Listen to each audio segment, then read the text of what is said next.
So back in March, I decided to build my very first fish tank, but it wasn't as simple as some may think.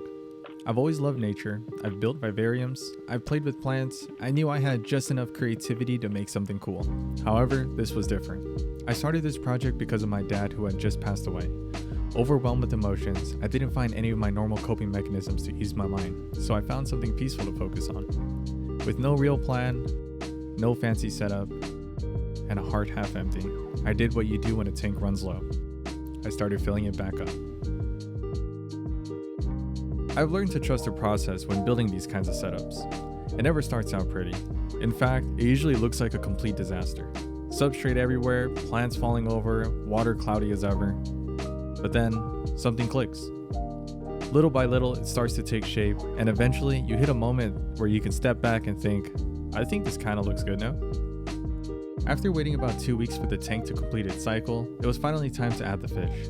I understood the responsibility that came with this part. They weren't just decorations, so I wanted to make sure the tank was stable. I started off with 7 celestial pearl danios, 1 red killifish named Rodger, 1 honey gourami named Butters, 4 panda cories, 2 autosynclists, and to help balance the ecosystem, I introduced a few neocaridina shrimp, a couple of mono shrimps, and some mystery snails.